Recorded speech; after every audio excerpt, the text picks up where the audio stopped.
Ça te dit d'apprendre à créer des super ralentis pour dynamiser tes vidéos? Tu pourras utiliser cet effet pour tous tes films, de voyage, de mariage, de sport et ainsi de suite. Et c'est une technique géniale pour donner du rythme à tes vidéos. Pour créer des ralentis qui dynamisent tes vidéos, il y a deux étapes. Faire les bons réglages à la prise de vue et ralentir la séquence au montage. Et je te donnerai aussi un bonus pour rendre tes vidéos encore plus dynamiques, donc reste jusqu'au bout de la vidéo pour découvrir tout ça. Ça te tente?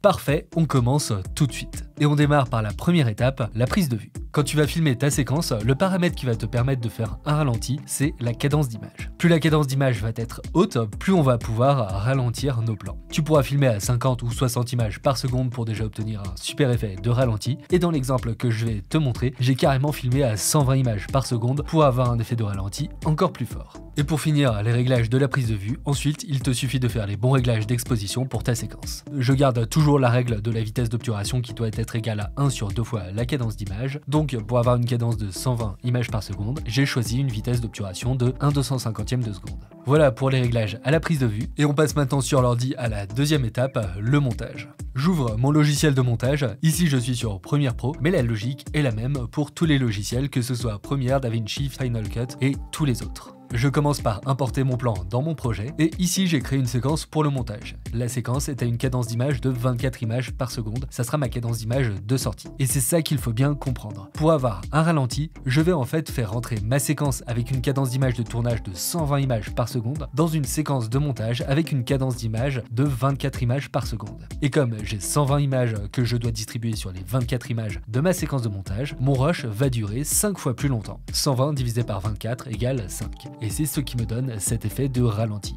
L'action va mettre plus longtemps à se dérouler. Maintenant qu'on a compris ce qu'il se passe, on va ralentir notre rush. Donc je reviens dans Premiere. Ici la cadence d'image de ma séquence de montage est bien à 24 images par seconde, ou 23 976. Et la cadence d'image de mon rush, ici Premiere ne l'affiche pas bien, mais je suis bien à 120 images par seconde. Pour ralentir mon rush, il faut déjà faire une étape hyper importante, qui est de conformer notre rush dans la cadence d'image de notre séquence de montage. Pour conformer mon rush, je vais cliquer dessus, aller dans Modifier, Métrage, et dans la case Conformer à, je vais indiquer la cadence d'image de ma séquence de montage, ici 23,976 images par seconde. Si tu es dans le système PAL, avec ta cadence de prise de vue à 100 images par seconde, il faudra indiquer ici 25 images par seconde pour la cadence d'image de montage quand tu vas conformer. Et ensuite, je clique sur OK. Ça y est, le rush est ralenti et je peux l'ajouter à mon montage. Et comme tu vois, j'ai bien une action ralentie qui me permet de bien voir tout ce qu'il se passe et de créer de l'anticipation. Et ça, c'est top. Mais on ne va pas s'arrêter là et on peut faire encore mieux.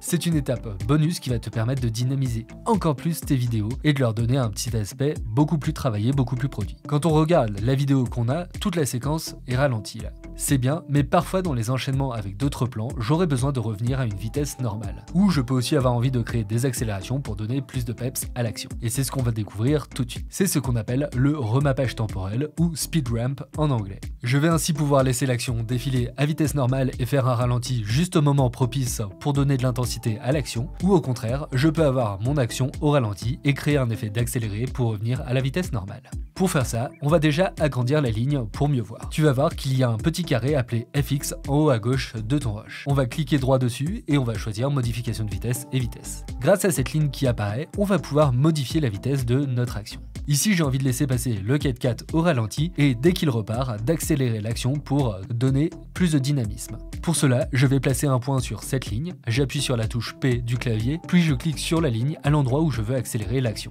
Ensuite, j'appuie sur V pour récupérer mon curseur de sélection. Et maintenant, je vais soulever la ligne de droite pour accélérer l'action et lui redonner sa vitesse normale. Je vais augmenter la valeur jusqu'à 500%. Pour rappel, on a dit que 120 divisé par 24 égale 5. Donc pour donner à mon rush sa vitesse normale, il faut que je l'accélère 5 fois. Et je vois que je commence à avoir l'effet recherché. Mais la transition est un peu raide. On passe de ralenti à accéléré d'un coup. Et pour améliorer le rendu, on va pouvoir adoucir la transition. Pour cela, je vais zoomer sur ma ligne et on peut voir apparaître deux petits curseurs. Je vais aller tirer le curseur de droite vers la droite et on voit apparaître une pente sur la courbe qui va adoucir notre transition. Et pour adoucir encore plus l'effet, je vais cliquer sur les curseurs et on va voir apparaître une petite poignée sur la courbe. En déplaçant les poignées, on va pouvoir régler et modifier la forme de la courbe, ce qui va adoucir la transition. Et voilà, on a notre effet de ralenti, puis on réaccélère pour redonner une impulsion à la vidéo. Cet effet va être hyper efficace, surtout quand on va monter notre vidéo sur de la musique. Et si on peut caler le ralenti et l'accélération sur le rythme de la musique, ça va tout de suite donner beaucoup de rythme et de dynamisme à votre vidéo. Et ça va nous aider à donner un super rendu et une vidéo très cadencée qui va garder notre audience accrochée. Voilà, tu sais maintenant comment faire des ralentis et utiliser des effets de speed ramp pour donner du peps à tes vidéos. Si tu veux en apprendre plus sur les cadences d'image et tous les effets créatifs possibles, j'ai créé une vidéo complète sur ce sujet, je te mets le lien dans la description où tu vas voir apparaître la vidéo à l'écran. Je te laisse cliquer et on se retrouve tout de suite.